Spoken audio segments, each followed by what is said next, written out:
Hello, hello, my friends. Good evening, good morning, whatever it is. I am Pat66, and I host Subculture Shock Sunday nights at 10 p.m. on Twitch, but also I host a variety of other streams, including one that is coming back tonight called Gauze and Hum, where I play a lot of ambient music. Ambient, drone, avant-garde, and while songs that wouldn't normally make it onto Subculture Shock, except for background music, do get played there. And it made me realize that, we need to spotlight some of those artists as well. So in the virtual studio with me today, I have Cory Capron. Hello. Hi. I should have asked before we begin, is it Capron or Capron? Both are acceptable. I think the Virginia standard is Capron. Is Capron, yeah, because Virginia has to do everything a little bit different. It's how you know when people are from Charlottesville or not by how they pronounce Rio Road. Yes. Yeah. So thank you very much for being on the show. Thanks for having me. Oh, absolutely. It's kind of one of those funny things. I was talking a little bit about this on Facebook that we've been in the same circles forever. Yeah. But I only recently discovered your music and thoroughly enjoyed it. And then you put out a whole lot of it. Yeah, no, the last like 3 years have just been stuck at home by myself and working in a job where I'm around mostly either DJs or musicians in a library. So there's just like isolation. It's a very monk life. You're just exposed to a lot of stuff and having conversations with people that are like, wait, you've never heard of insert band. And then you just discover like other things that just blow your mind again and again and again. And then you go home and you try to make music. Wait. You've been stuck at home? Why? What's going on in the world for the past 3 years? Well, if you check out my album Carrier, yeah, the plague. So I always like to start the show with what I call the supervillain origin story. Yes. So how did you get into just the dark subgenres in general, let alone how you started making music? Why even start listening to this stuff? Ooh. Curveball question. Okay. I came to it kind of late in some regards. Like I was kind of a big folky as a kid, and I really was kind of blessed, privileged, however you want to spin it, to just be around a lot of people growing up who had just very different tastes in music and stuff. So I don't know, maybe probably through like getting into like Delta blues and being like, I want music that makes me feel things. And then Love and Rockets and The Cure, and the typical kind of 90s kid getting exposed to stuff from the 80s. Really, I'm gonna butcher her name, but I think some of the stuff more recently, through kind of doing theater stuff and trying. Oh, you know what? Sorry, I'm jumping all over the place, but really, I think the answer to your question would be Silent Hill. Silent Hill, huh? Like everybody else, Akira Yakamoto was just. I had a lot of exposure to trip hop as a kid. Tricky came to town. Right. My sister was big into Portishead, so I was big into Portishead. Mezzanine was just everywhere. First CD I ever bought, like going into a record store, was Chemical Brothers' "Dig Your Own Hole." So I was a kid that like stayed up till like 3 a.m. watching Amp on MTV and getting into electronica that way. But the darker stuff I think really did come with Akira, because I was I was kind of like at the end of high school, I discovered Nine Inch Nails. And once you get into Nine Inch Nails and you get into stuff like Skinny Puppy It's all and over then. That's it. yeah, like people talk about how much Trent Reznor did for popularizing industrial music. I don't think he gets enough credit for just like popularizing ambient, because of like those Ghost albums and because of all of the like supplementary Halo material and for scoring Quake. I forgot he scored Quake, actually. Yeah, no, I like that. That was like the first time I had like a, a video game that like I put into a CD player because I just wanted to listen to it, and it was set up like a CD-ROM with tracks. You just skip the first track with all the DAT file stuff. Or you listened to it and it fucked up your yeah. player. Yeah, then it sounded like Japanese noise bands where you're like, is the CD skipping or is it supposed to be this way? Yes, the answer is yes. Yes. So yeah, no, I keep coming back to Akira because I you know, after college, I did get into theater stuff with my ex-wife, and just it you know, as a kid I'd wanted to do electronica, and then I went through that like phase where I got to go to college, and then I thought I had to like become a professor and put all childish things away, and then you know, graduated in 09 with the recession and was like working in a restaurant and was, you know, knocked down a peg from this like grand thing that I had been, you know. And so, yeah, when it was just like doing like just shoestring budget, can we afford shoestrings? Maybe they're just floppy shoes stuff. I had GarageBand on my computer, make some sound effects, and then just started playing with it more.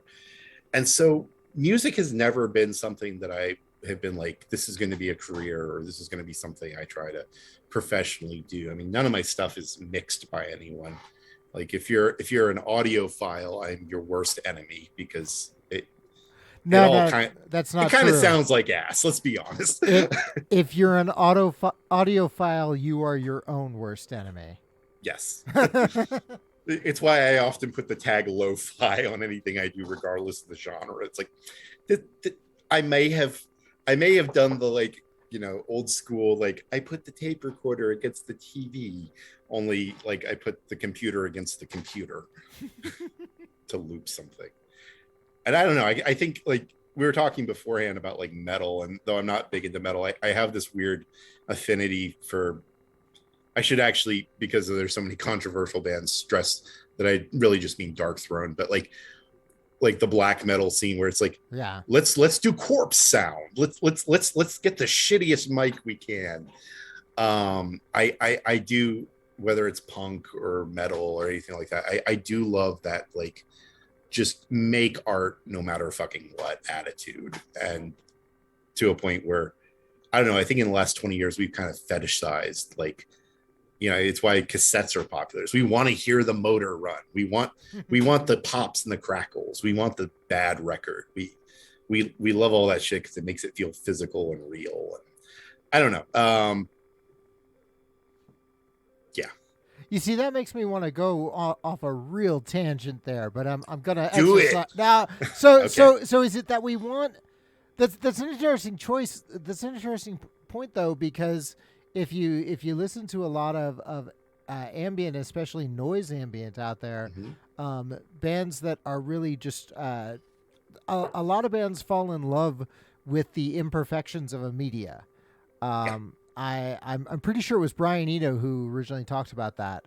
How like whatever the imperfection of the medium is, that will become the next alternative aspect of it. And like my question is on that is like, do we go for the sound of the tape motors going, of the vinyl pops and scratching, of the CD skipping?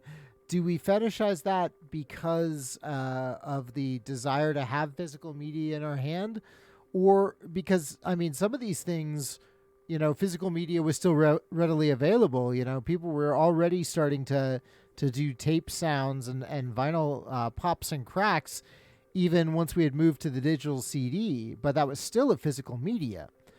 So like, is it that, or is it just the love and nostalgia of like, you know, well, they were on these simpler mediums, and they were quote unquote simpler times?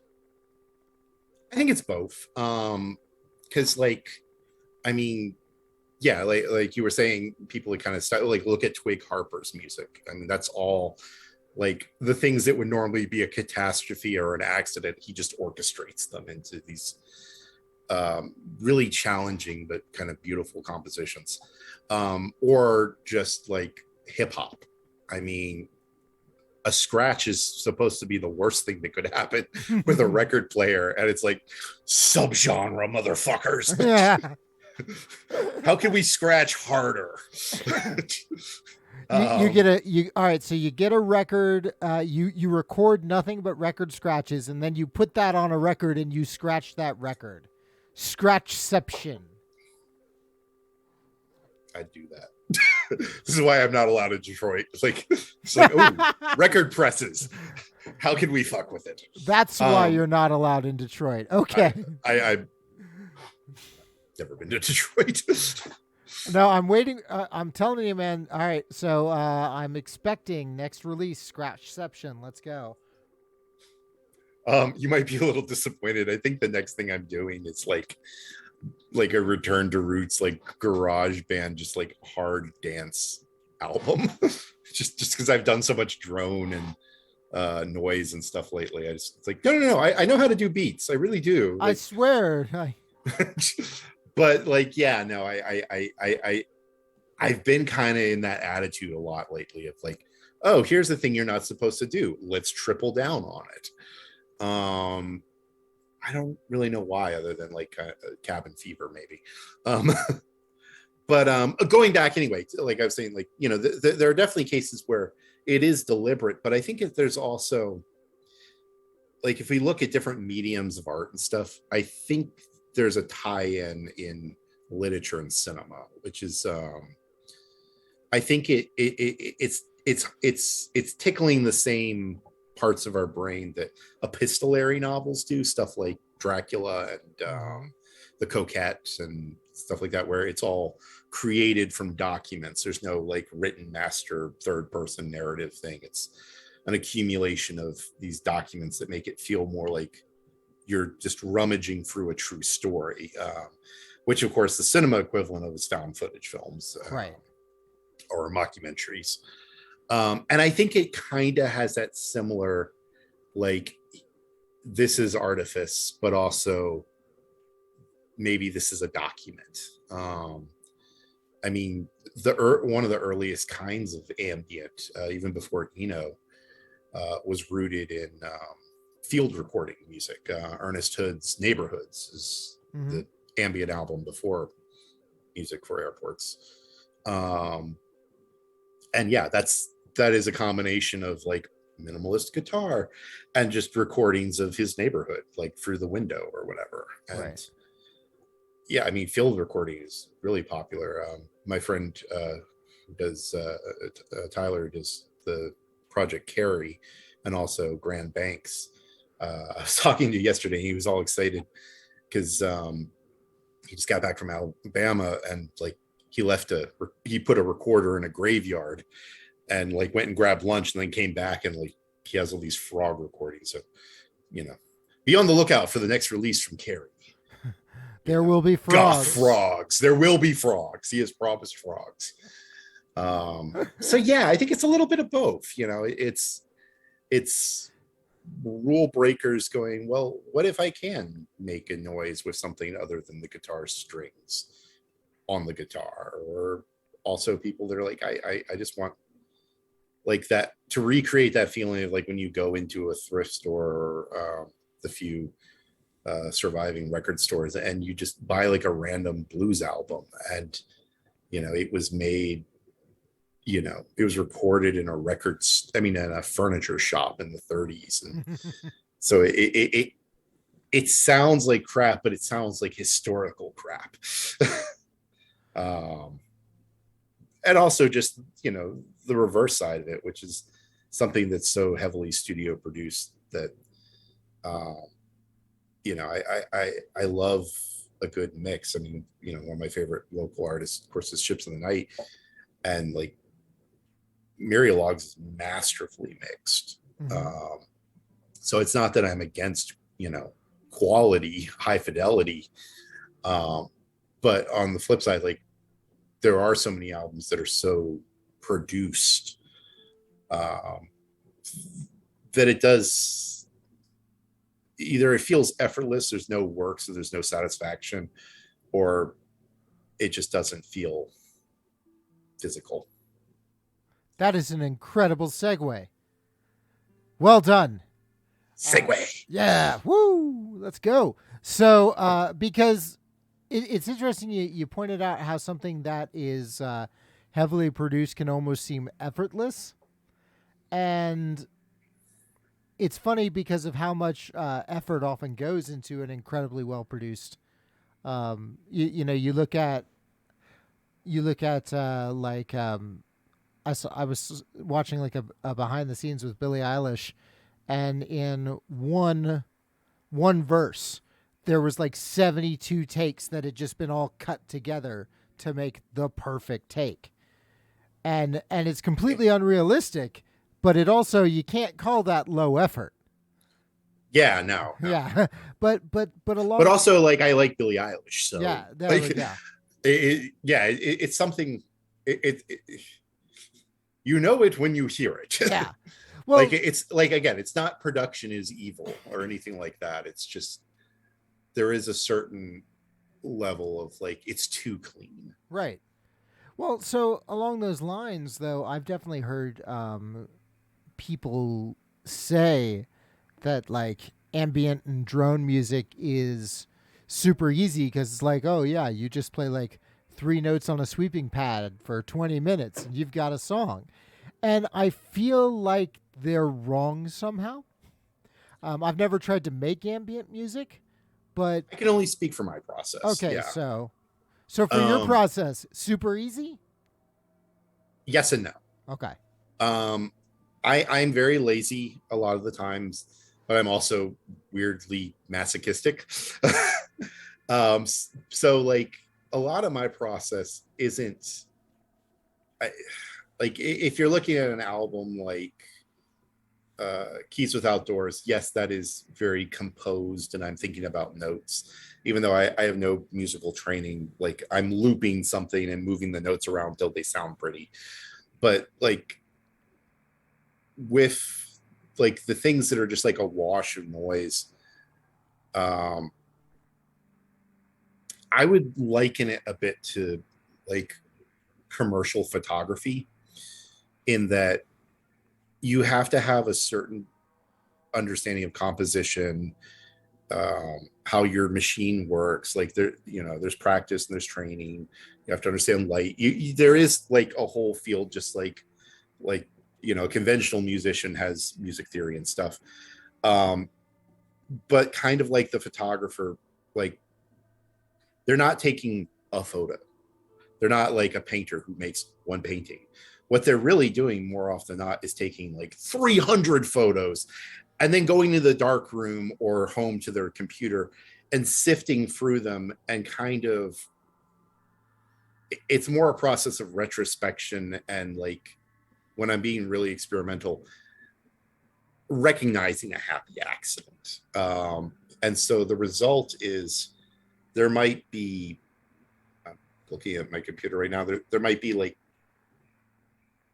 8 files that are this track, before I get to the one that I release.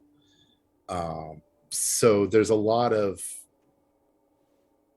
it can be kind of pretentious, but like there's a lot of trying to figure out like what am I actually putting out there and why am I putting it out there. And you're doing a lot of it on the back end. Like it's like Rorschach paintings or something. Like you put a few things together because you're like, what will happen if I do these things? And then you have something like Sleep Becomes My Enemy, where there is that process of trying to figure out intentionally as well. So that just adds another layer of trying to work on it from the beginning. Maybe it not going where you want it to, but then recognizing where you have to correct it or where you have to let it happen. It's a lot more like being a DJ, I think, where for me, where it's catching the sounds that are interesting when they happen, as opposed to being a chemist and knowing that if I mix these three things together, I will get bromite. See, so that's really interesting because it sounds like then you're doing a lot. You're doing something similar for each of those 8 takes, for instance. And we're talking like songs that can be like 20-30 minutes long. Yeah, oh god, that album was such a pain in the ass just because not only is it like 12 hours long, but it's I've probably had to hear each one of those tracks before I got it right 10-15 times. And yeah, when it's like a 25-minute track, that's kind of a big chunk of your weekend or your work night. Well, and that's incredible to me because it sounds like you're listening to these very similar processes, and you're looking for like almost the something that could just be the most nuanced difference, and that's what makes it work. And that's an incredible amount of like careful listening that has to go into these tracks. Yeah, I do not, I mean, like, I'm not like, oh, my music's amazing, I love my music, but like, it's the weirdest thing to me when people act like they don't like their music. I'm like, how can you like make music and not like, oh, I never listen to my stuff? How? Like, and I recognize part of it is because like other people tour, they do music that they perform live, where I, by design, most of that stuff I don't even have any clue how to do live. Other people can do it. I mean, a group of people transcribe Metal Machine music and put it to an orchestra, and it sounds amazing. But like, anything can be transcribed, but I wouldn't know how to do it. So yeah, I think there's just a different relationship with music there. But yeah, if I hate what I'm doing, oh, it's a lot of hours of sitting in the soup of my own dislike. You ever just walk away from a track just because it's like, oh, just fuck yeah, just Yeah, no, you have to. Like, I mean, it's like if you're a creative writer, like, step away from the manuscripts. Or if you're a student, like, you get a draft of the essay done, stop, go watch a season of an anime. I don't care what you do, but anything like, you have else. to have fresh ears, fresh eyes before you get that thing done. Otherwise, you're going to go, well, maybe it just needs more reverb and delay, and you get mud, and then you want to throw it out the window. I've never had this happen before, I assure you.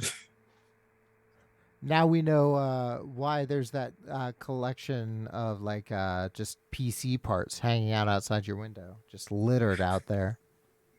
I wish I could afford that many PCs.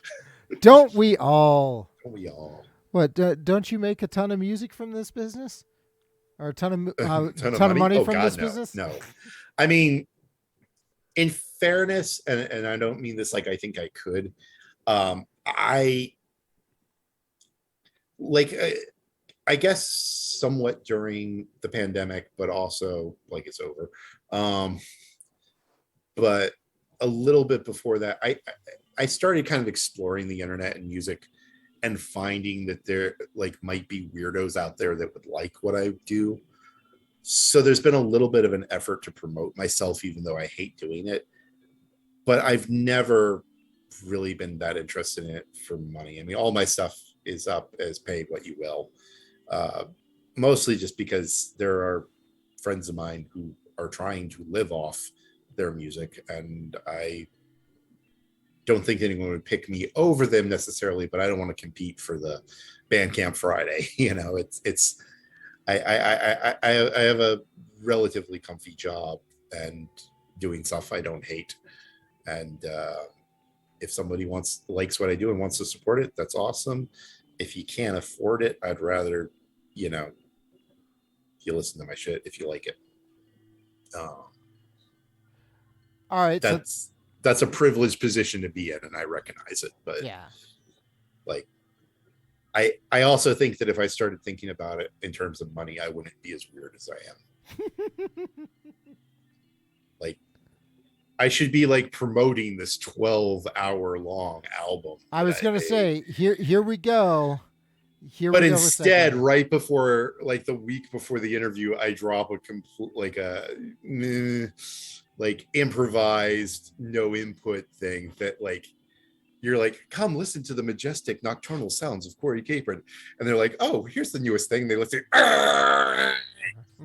loud, you're like, I sometimes think that like maybe I make good things, but then like I scare people away with the next thing before they have a chance to listen to it.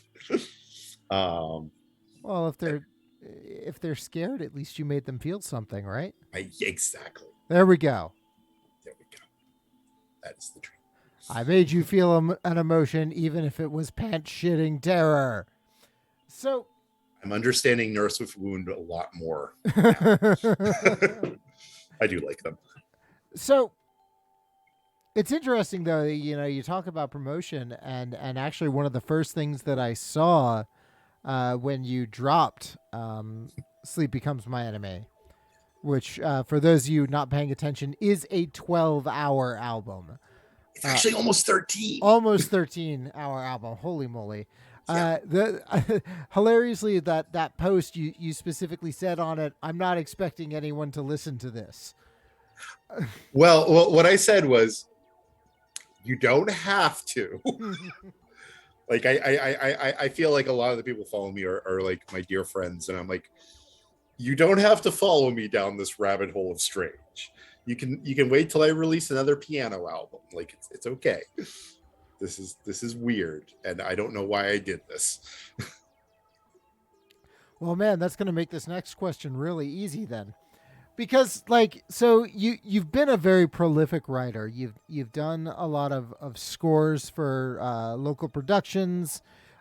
You've also released I think there was one point where you released like 8 albums in a year. Yeah, 2020,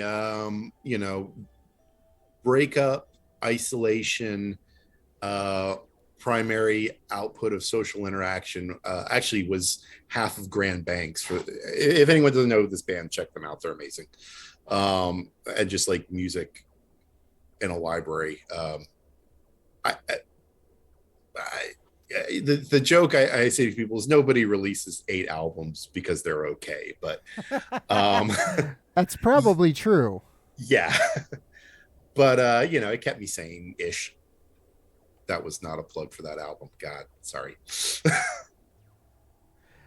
So having already done that, yeah, like what made you decide to, instead of doing like a bunch of albums, to do one really long album? Well, it evolved. There were a couple things going on. One, I had been kind of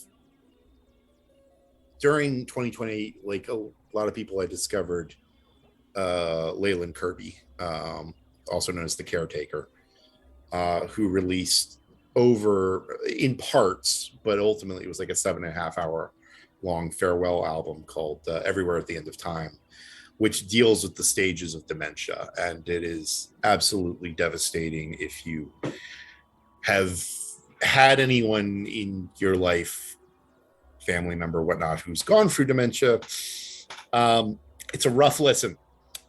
It's I bet it's amazing, and it ties into the stuff we were talking about because of degrading media, because it's kind of like, William Beninsky did Disintegration Loops, and Leyland Kirby was like, I see you and I raise you, just like all of the sort of like music from The Shining, like the slow waltzy big band stuff, just gradually breaking apart in this recreation of what it's sort of like to lose memories through Alzheimer's.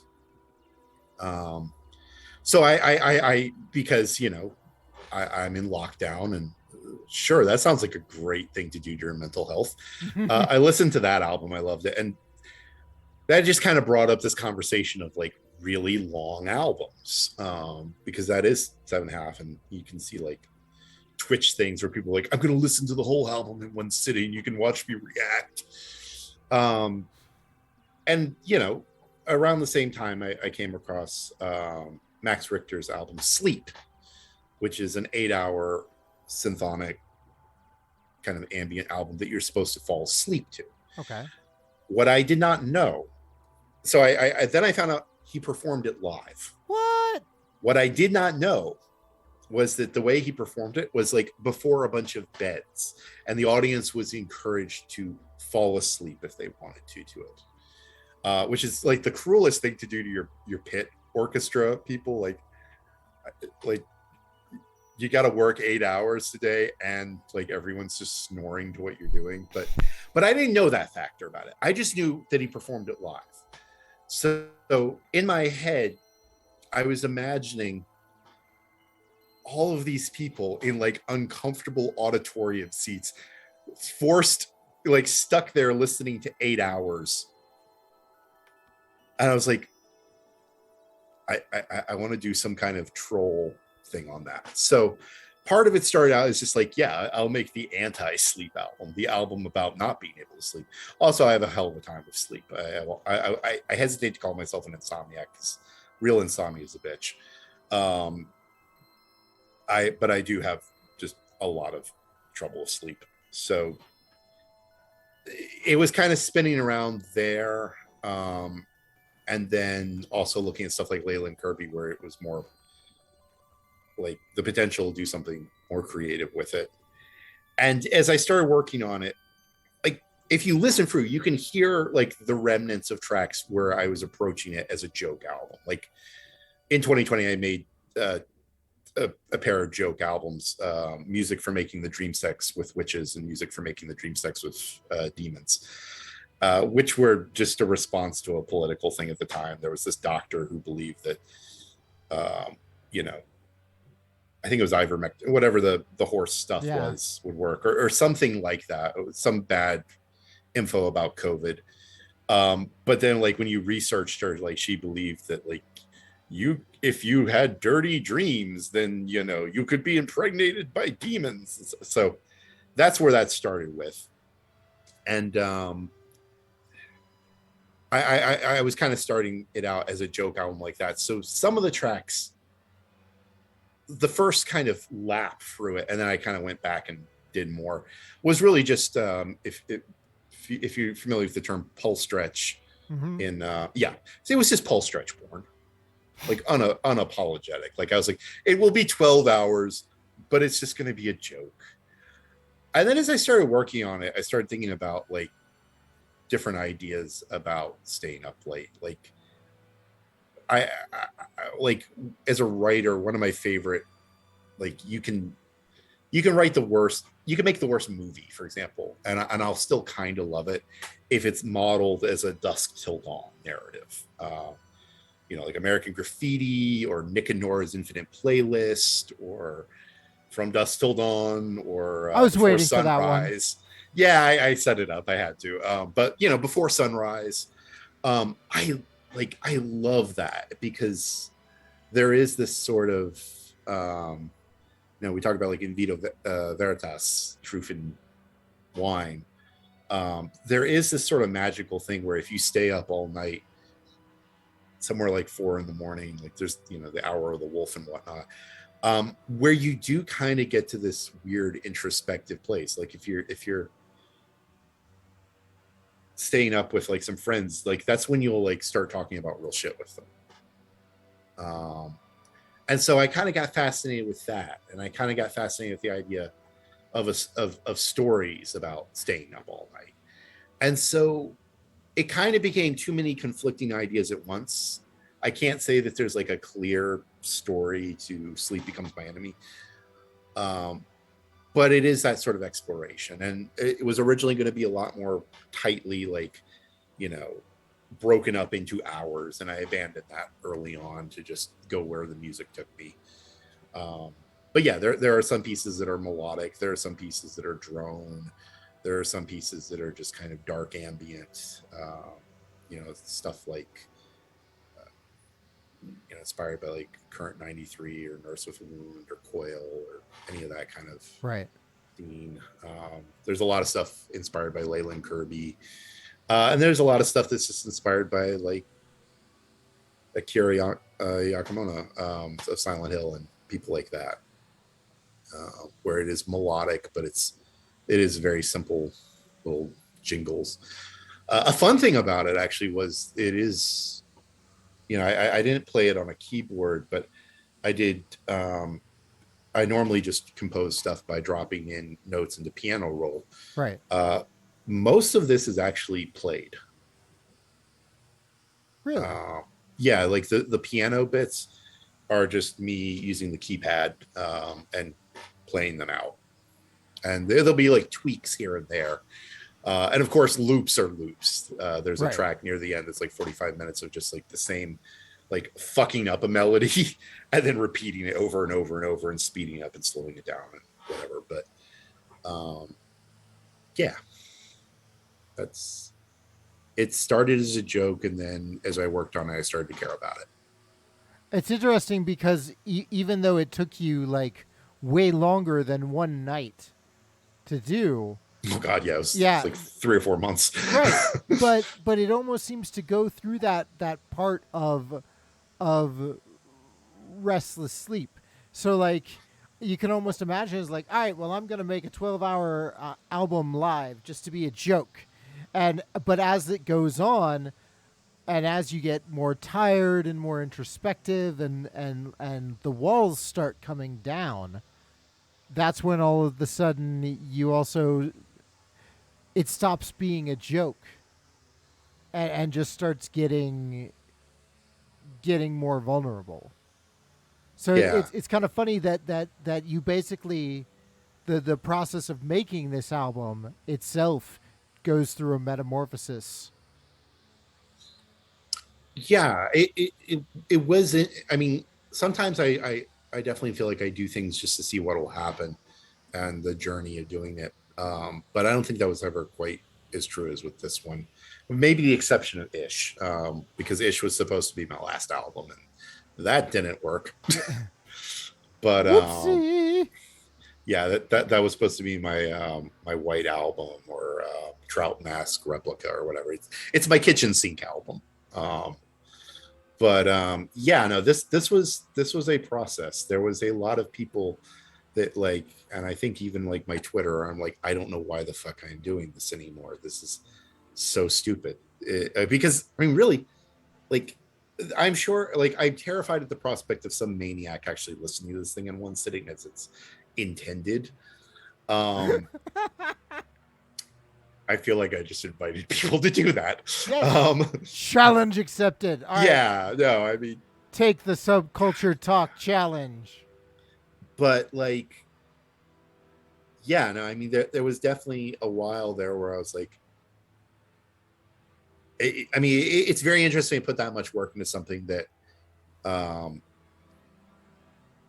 probably is never going to be listened to, or probably never going to be listened to the way you've kind of set it up to be.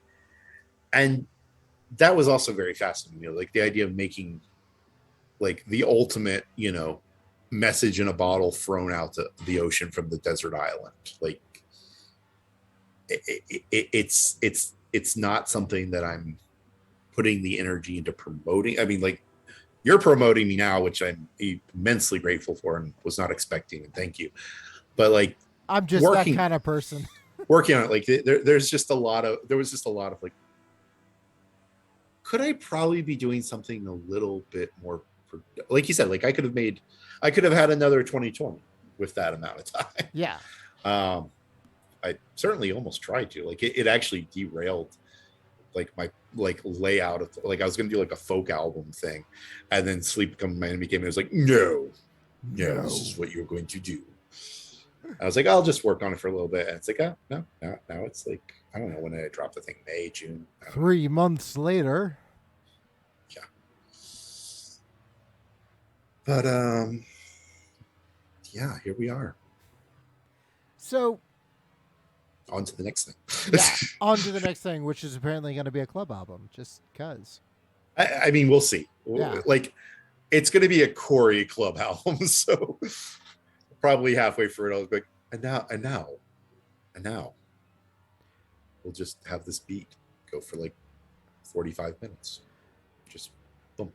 So, Yeah. it's funny that a couple times now you've kind of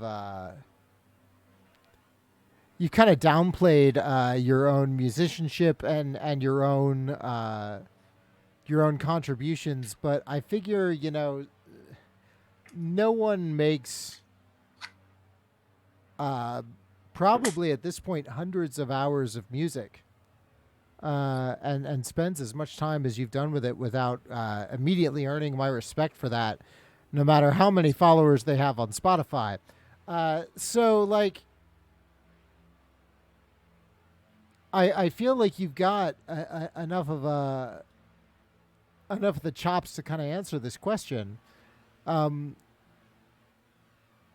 because you're not only an artist but also a fan.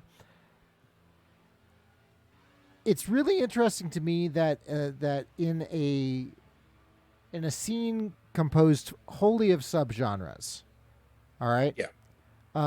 Like we talk about Nine Inch Nails and bands like that, but really like the number of goth industrial artists that will go on to like have even one gold record or sold out stadium tours is like you can count them probably on both hands with fingers left over.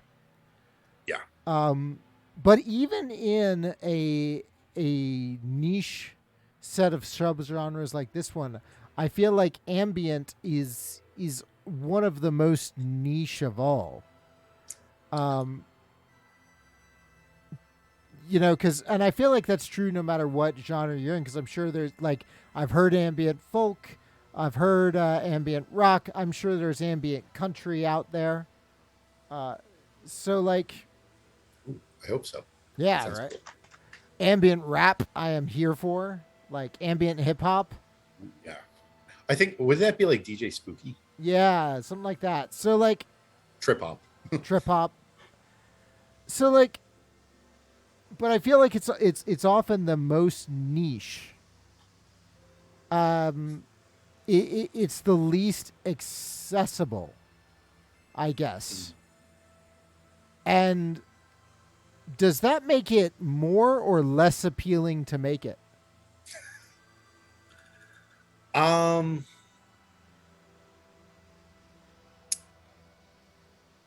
Despite years of being a,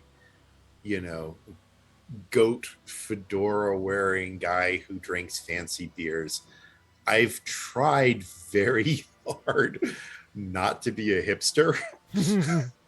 I hope that's not why I like to do it. No, man, I'm just gonna like do this like cool music that you just don't understand because it's obscure. I think some of it goes back to the function. We listen to music for different reasons. I mean, we listen to music to feel different things, but right. Ambient, there's kind of almost two areas of ambient. One is like it's like film composition. There's kind of two schools. There's the anthem, the John Williams, the Star Wars, like the I'm going to make you feel this thing, and it will be a character in the composition. I mean, the movie. And then there's compositions where you're supposed to not know it's there. Right. And I keep like going on about Akira and Silent Hill. He started out as an interior designer. And so his approach, which you could very much see in those games, was for music to be just another sort of wallpaper. Okay. It's kind of a blur of where's sound design end and where's music begin. It's a texture, it's an element that's manipulating you, sort of like in horror films, how they have, what is it called,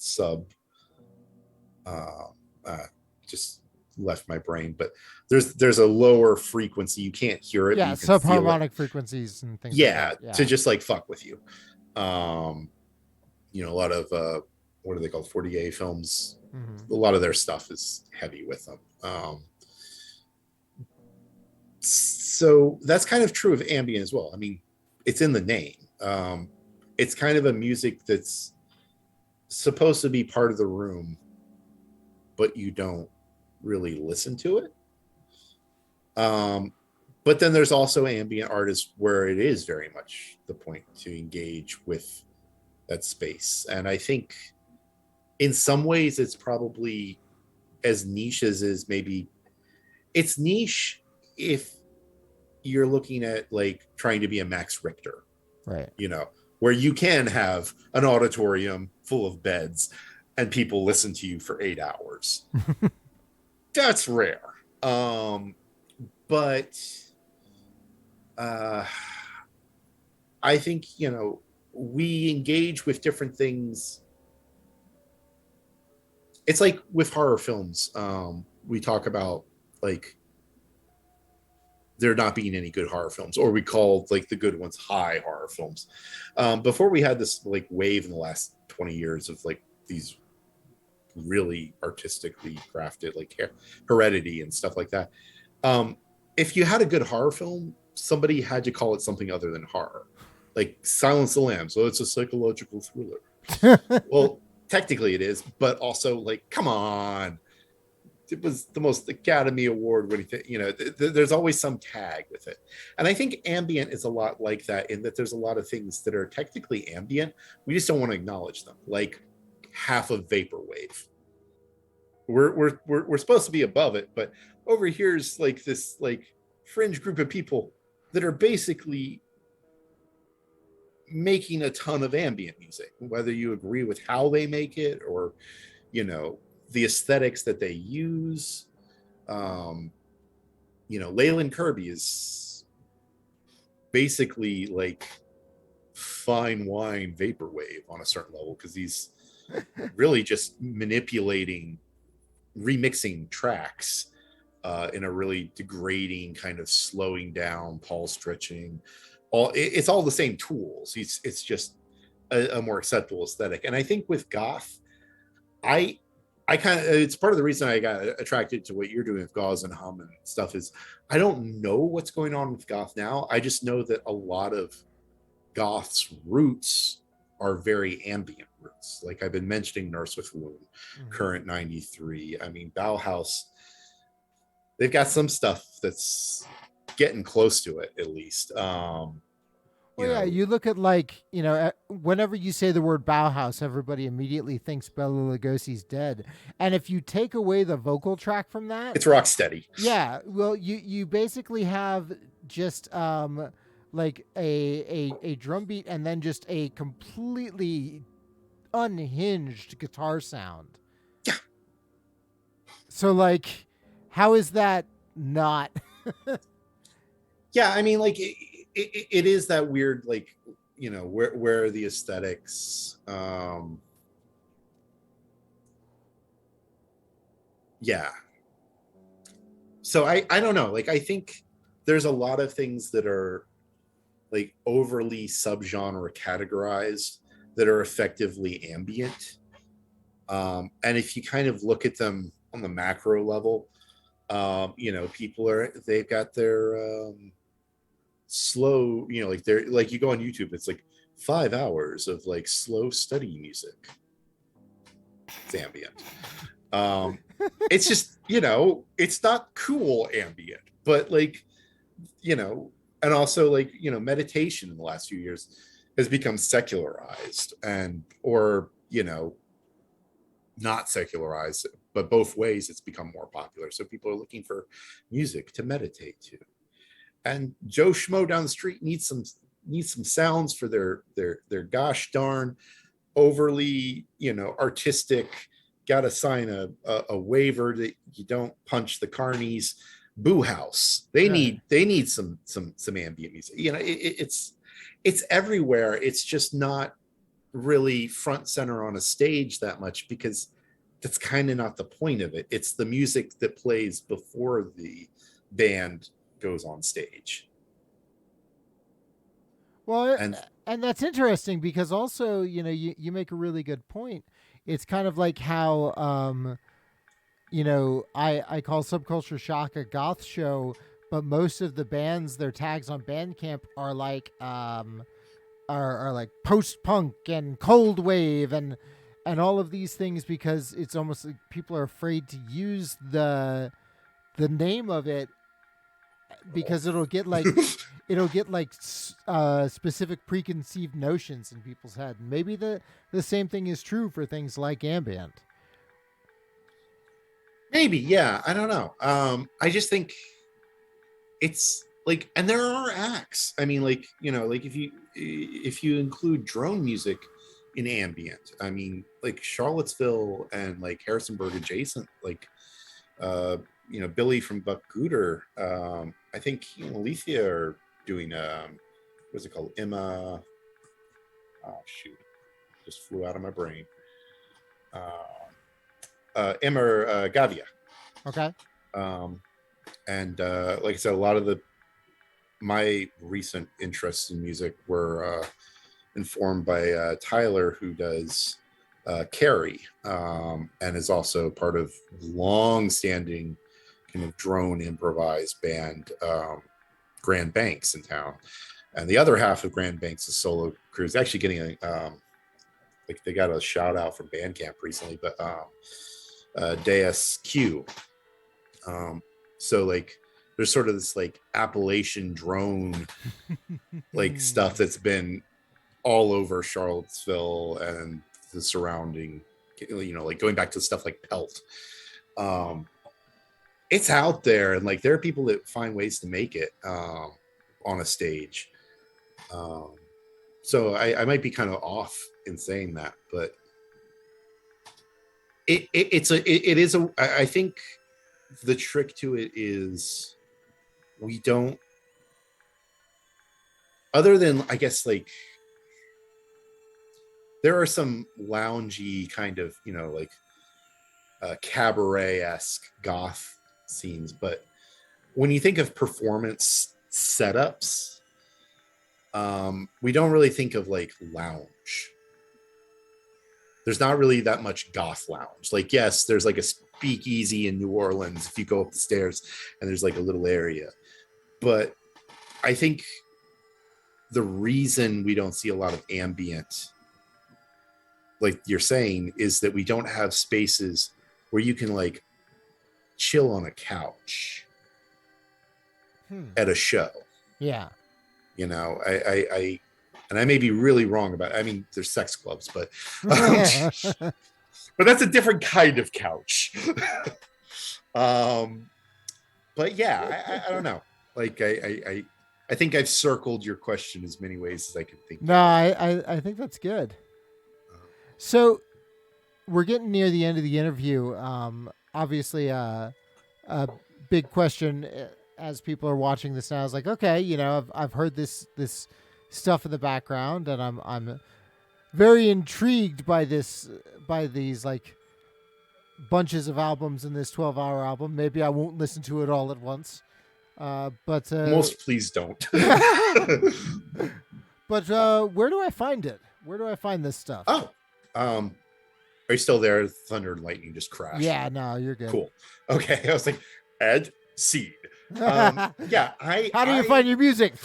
Disconnected. Yeah, I dwell on Bandcamp. You can find some of my stuff from ye old times on YouTube, but if you go to Cory Capron or Capron, I don't even know my name anymore. But Cory Capron .bandcamp.com. Okay. As said on my monitor, spelled that way, no spaces. Yes. And check out Ish. That one will cover enough of the bases. Like, okay, so if you have to start with one album, start with Ish. Okay. And get past the first 3 songs because it comes in hard and then mellows out. Well, now, phrasing. Ish. There we go. So thank you again for being Thank on the you. show. Yeah, absolutely. This was a blast. I am a tiny fish, and this is a lot of attention given to me. And I appreciate it. So it's weird. Well, you know, I don't like it. No, I'm just kidding. Cuts interview. Fuck you then. So, Yeah. So if you're listening live, then stick around for Gauze and Hum. Coming up next, I'm gonna start with a track from Cory Capron, and then just kind of make a mood, see what happens. It'll be just 2 hours of ambient, drone, and avant-garde. And if you are watching on YouTube, apparently there is some old nuggets of Cory Capron's music out there on there. Evil person. Too late. Your YouTube is getting more hits now. We're done. We're making this happen. Shit, I should have closed stuff. Delete. And thank you all, as always, for checking out Subculture Talk. And whatever you do next, I hope you enjoy it. Cory, have a great evening. You as well. Take care, and thank you.